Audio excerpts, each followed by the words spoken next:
Buddham Sharanam Gacchami. Dhammam Sharanam Gacchami.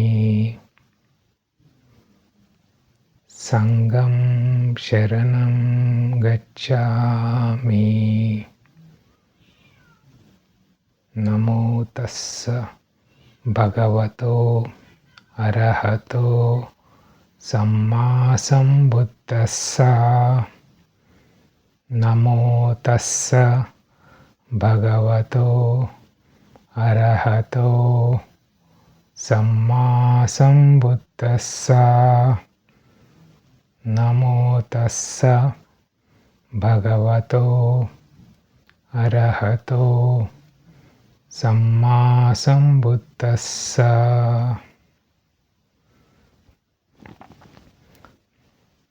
I wanted to make a video on Mangala Sutta, that's Buddha's teachings. Buddha's teaching basically are divided into 3 baskets. So this is called as Tripitaka. Buddha's teachings are, Buddha's scriptures are based on, or sorry, I would say like Buddha's scriptures are called as Tripitaka. Tripitaka means the name of Buddha's teachings are in Tripitaka. Tripitaka means 3 baskets. So 3 baskets, in each basket there is a separate name for each basket.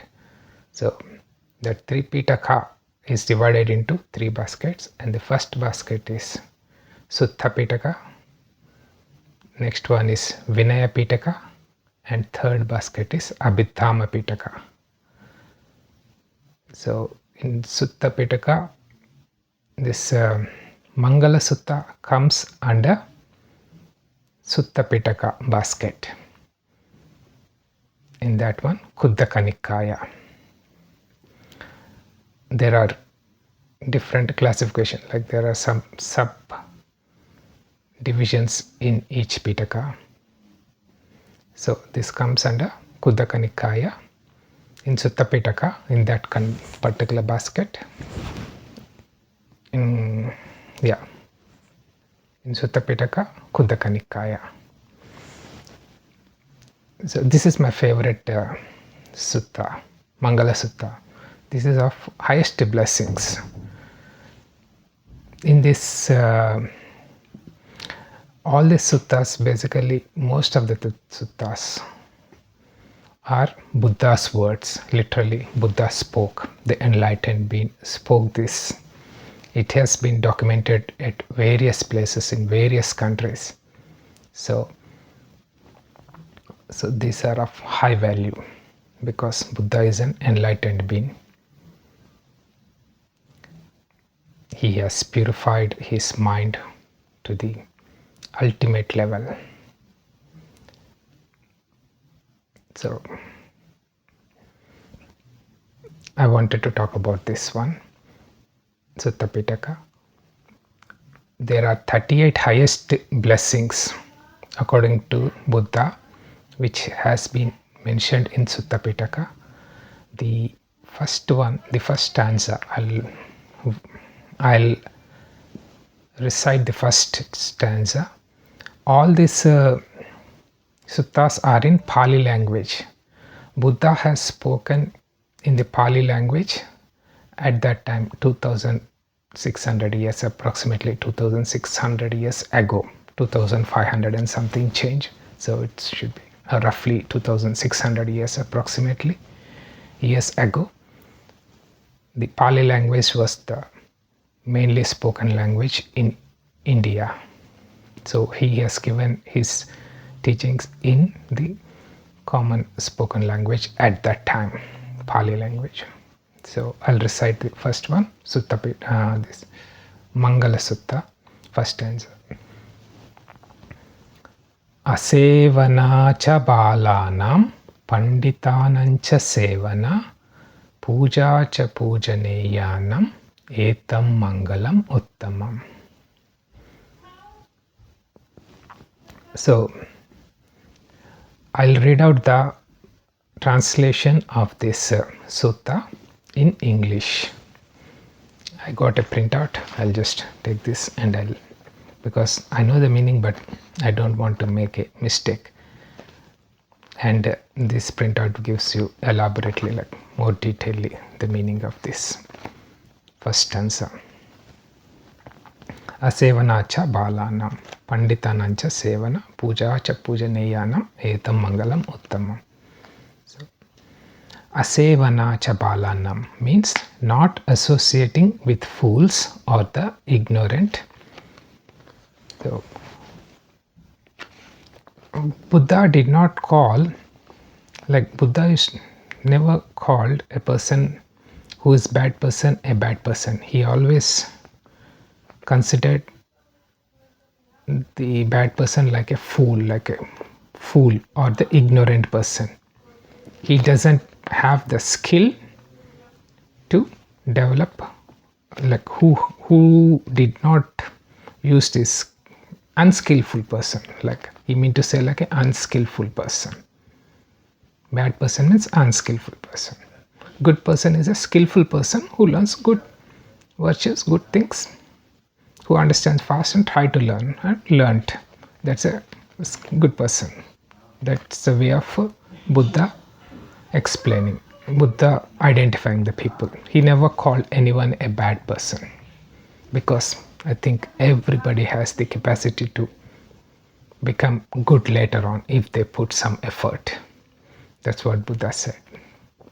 That's my perception of Buddha's teaching. Okay, we'll go back to this this sutta, this stanza. So asevanacha balana, not associating with the, not associating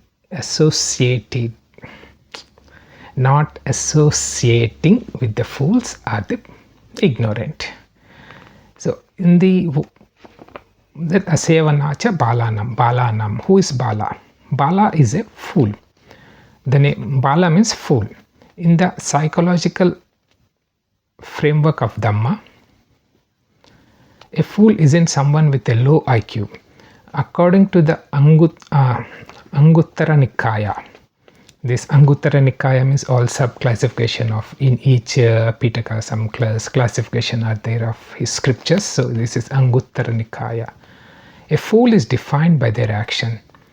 Someone who habitually commits the 10 unwholesome actions. Unwholesome actions means akushala kamma. Akushala kamma. Akushala and kushala, there are two types. Kushala is wholesome. Akushala is unwholesome. So exactly, kusala is a skillful person. Literally in English, akusala means unskillful person. So Buddha never called anyone bad. He only just said unskillful person. Driven. Okay. So let us go back here. Someone who is a fool or who is a bala or a fool is a person who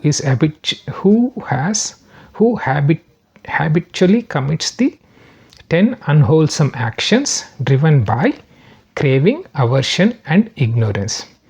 They routinely break the 5 moral precepts and possess wrong views. So asevanacha balana means that you try not to associate or not to make friendship or not to move with them who are fools or ignorant people, because they have these 3 things, who are driven by craving, driven by aversion and by ignorance. So craving is called as lobha in Pali language, aversion is called dosa and ignorance is called moha. Next one, a continuation of this one. The dangers of substandard company, the dangers of keeping the company with the unwholesome person. The notes say that a fool has no real understanding of where true long-term welfare lies, because their mind is blinded by the 5 hindrances. I will try to make one video on this 5 hindrances. 5 hindrances are the 5 obstacles in meditation. Basically we call 5 obstacles in meditation, we get that, but I'll make a separate video later.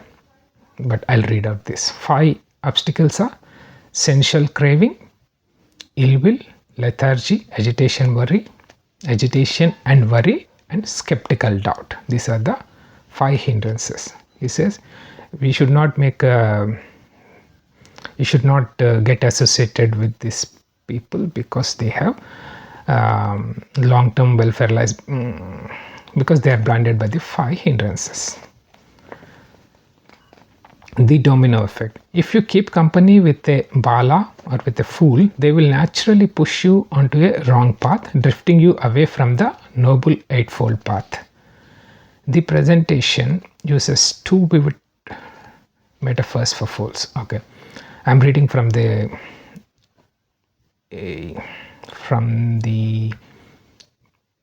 PDF. So this is, they are like the presentation uses 2 vivid traditional metaphors for fools. They are like a cottage made of grass, which easily catches fire, burning itself and everything around it. Like he's giving example of a unwholesome person, unskillful person. They are like a cottage made of grass, which easily catches fire. They catch fire and burns themselves and everything around. Or the second metaphor he has given is like rotten fish. Whoever touches them ends up stinking. So that's another example. I want to give one more which is not here, but I remember that saying that Buddha said like you have to keep the company of a good people. How he says that is like he gives an example of the clothes, like the monks wear the robes and they dip their robes in the dye, in that orange dye, so you get the orange color. So what he says is that how you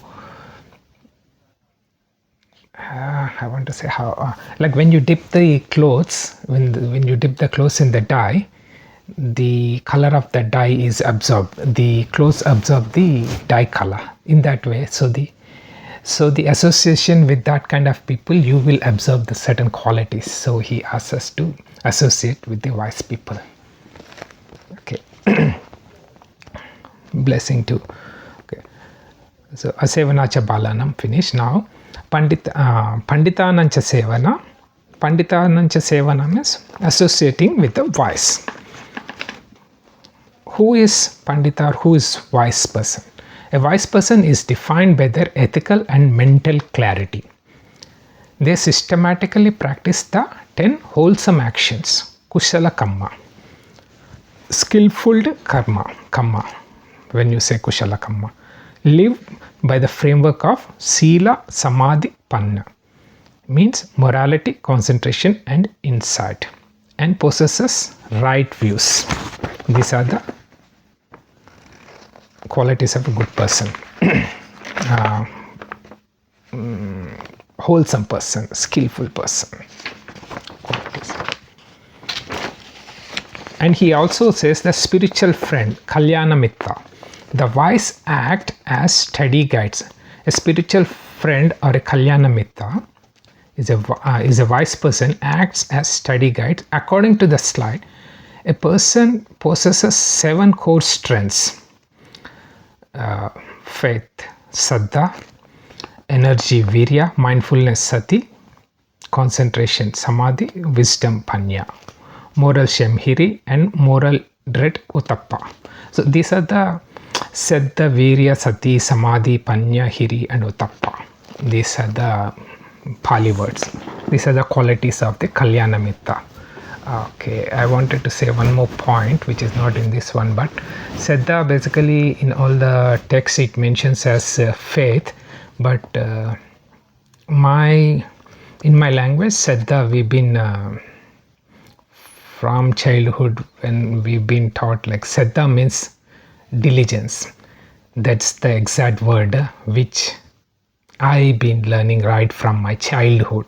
in my language, because this Siddha is the word which is in my language as well. I am from South India, so we speak Telugu. In Telugu, this Shraddha. Instead of Siddha, this is Shraddha. Just wanted to share that. The fragrance effect. In their company, cultivating virtue becomes natural.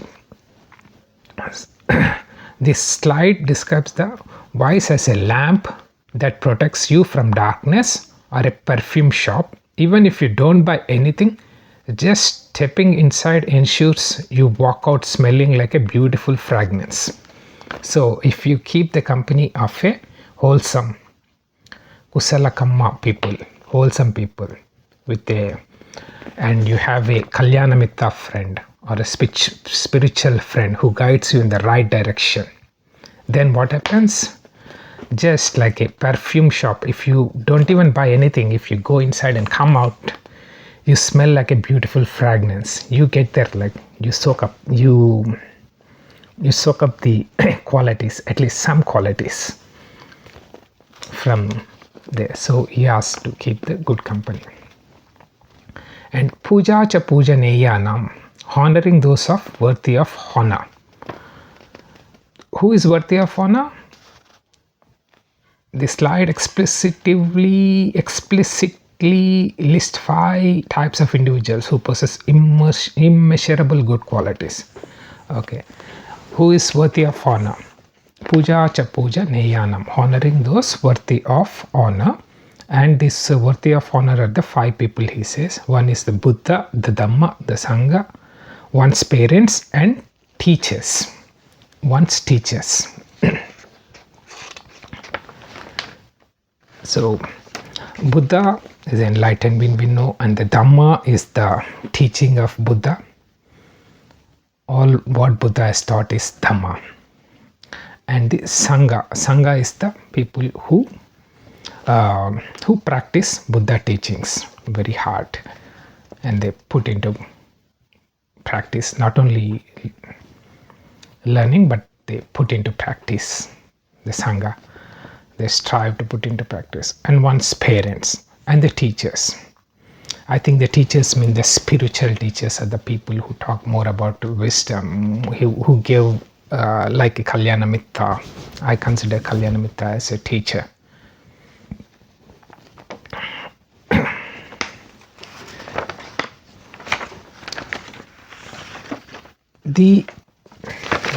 I continue to read.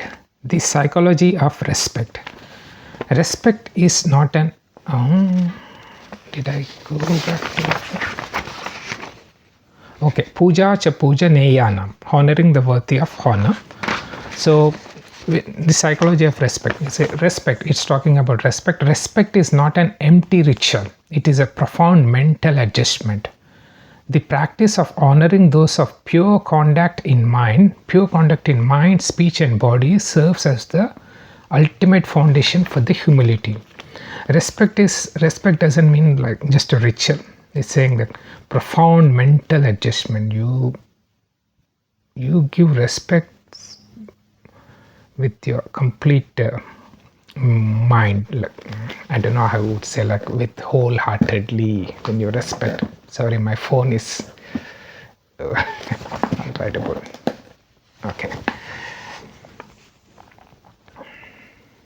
So profound mental adjustment. The practice of honoring those of pure conduct in mind, speech and body serves as the ultimate foundation for humility. Because we are respecting the pure people who have pure conduct in mind, speech and body. By doing that, we develop certain qualities. We tend to develop certain qualities because we'll try to get like them. We try to get qualities like them.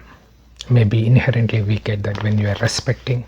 That will happen slowly. By intentionally tuning the mind, by intentionally honoring the virtues of wisdom, purity and compassion in others, you tune your own mind to those exact frequencies. You see, that's what I was trying to. So you tune your own mind to those exact frequencies, creating the mental space to cultivate those some qualities within yourself. Ultimately, the highest way to honor them is to practice the Dhamma itself. So actually, when Buddha, Dhamma and Sangha, when we are practicing Dhamma, like when we show respect to Buddha, Dhamma and Sangha, when we bow down, when I bow down to Buddha, Dhamma and Sangha, I give respect, I honor respect to the Buddha, but I know that the real thing which is going to help me is Dhamma, not Buddha. Buddha has already taught the teachings. He said he is a man, he is not a god. Everybody can become as pure as him and get enlightened if we put the proper effort. He has shown the way, like how he traveled the path to get that enlightenment. He has shown us. He said that I can only show you, but you have to walk that path. I have shown you the path because I went on that path. I know the problems and where to make a turn and how to go there. So you have to go by yourself. So I just wanted to mention that Dhamma is going to help. Dhamma is like a law. You believe in Buddha, in Dhamma or not, but Dhamma will work. That's my way of my strong, not belief, but understanding, because it's a law. At various places, different monks and different people have said that it is like a gravitational force. You believe in gravity or not, if you throw something up, that will fall down because it's a law. In the same way, you believe in Buddha teachings or Buddha or not, but if you live a life of Dhamma, Dhamma is going to help you. That's a law, like it's a law, nothing. Yeah, Dhamma is very powerful, that I would say, like, and it works. Dhamma works as well. Buddha framed these three as a mandatory first steps. If you are surrounded by negative influences, balanam, you cannot build a good life. If you don't seek out the wise panditanam, you won't learn the path. And if you lack humility, puja, your ego will block you from growing. I'll just read again. This is a nice one. The Buddha frames these three as a mandatory first steps. If you are surrounded by negative influences, the fools are balanam, you cannot build a good life. If you don't seek out the wise panditanam, you won't learn the path. And if you lack humility, that's called puja cha pujaneyanam puja, your ego will block you from growing. So the next stanza, okay, this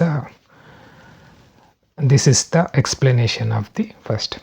Okay, I'll just recite once again. Asevana cha palanam panditanam cha sevana puja cha pujaneyanam etam mangalamuttamam. So in the next video, maybe after some time, my plan is to make a video on full Mangala Sutta. Every stanza, I'll recite one stanza and explain that. Because this is my favorite and this is my first time making a video with myself showing on the video properly. I wanted to upload it later on YouTube. So this is my next thing will be, my next stanza of the Mangala Sutta, next stanza will be the Patirupa desu vasocha puppecha kata punyata atta sammapanidhi cha etam mangalamuttamam. So we'll go back to this one in my next video. Thank you for listening.